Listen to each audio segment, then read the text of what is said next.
Let's look at the top trends today. The Nigerian Labour Congress and the Trade Union Congress (TUC) have declared nationwide strike over new minimum wage and hike in electricity tariff. The indefinite strike is scheduled to begin from Monday, 3rd June, and they have asked for total compliance from the union members. While the federal government and other relevant stakeholders have called on to the union for more time and more negotiations for the body to reconsider their actions for the betterment of the masses, as it is believed that the strike action will only stall the economic growth of the country. Well, the NLC and TUC have also blamed the government over the continuous hike in electricity tariff and unnecessary interbank charges, despite the government's unseriousness towards increasing the minimum wage. The organized body are of the opinion that the federal government is not showing signs of readiness to meet with their demands. Alex Otti, the Abia State Governor, has pledged 25 million naira as bounty on the killers of 5 soldiers in Aba, Abia State. Well, it can be recalled that during the sit-at-home exercise on Thursday, the 30th May, which is recognized as Biafran's Day, 5 soldiers were allegedly killed along Obikabia Junction in Aba.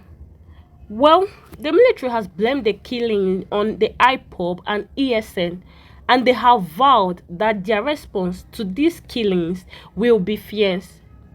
However, the governor has promised that anyone with useful information about the culprits will be rewarded with 25 million naira.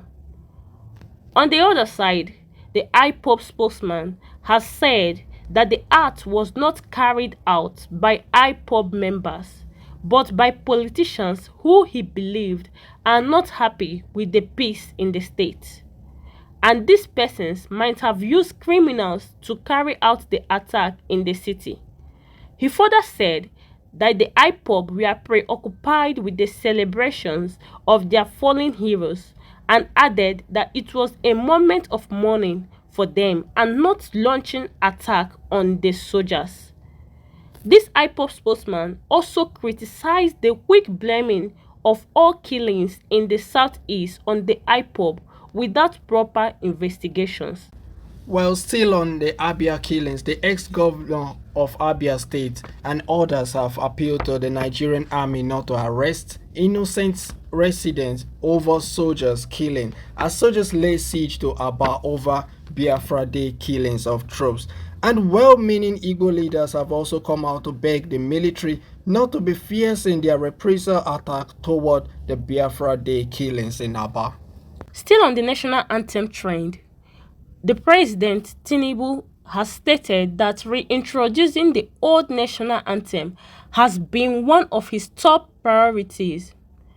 Well, if that has been his biggest achievement so far, then congratulations to him. The president has also threatened that he will sack non-performing ministers and has also called on to the state governors to sympathize with Nigerians and meet with their needs. This call is coming as the presidency has noticed high rate of relocation of northern governors from their state to the Federal Capital Territory. It's very sad to see how these governors prefer to run the affairs of their state from the FCT and not directly from their state. While the drama has continued in Kano State as the Game of Thrones between Emir Sanusi and Bayero hits deeper, with both leaders holding separate Jumat prayers for followers in Kano. During the prayer, Sanusi posited that no man can question the will of God. Thus, he sees his reinstation as the will of God.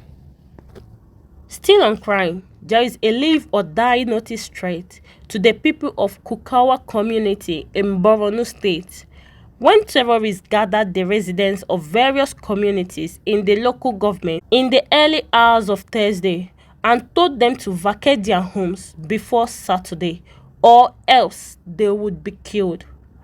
Well, since this threat on Thursday, locals have been relocating from their communities to other communities for the fear of their lives, and bearing the fact that 4 days before the threat, 15 fishermen were killed in the community nearby by the terrorists. Now, it's worthy to note that Kukawa local government area is located just around Lake Chad and has heavy presence of troops of the Nigerian Army and Navy. One would naturally expect that this local government would be peaceful and secure. And to the big question, what is the Nigerian Army's response to this threat, or are they concerned with the death of soldiers in Abia State alone? It's sad to see people abandon their comfort zone, their businesses, and place of origin to these terrorists. Well, that's all we have on our trends today. Don't forget to join us same time, same channel at People's Right Television.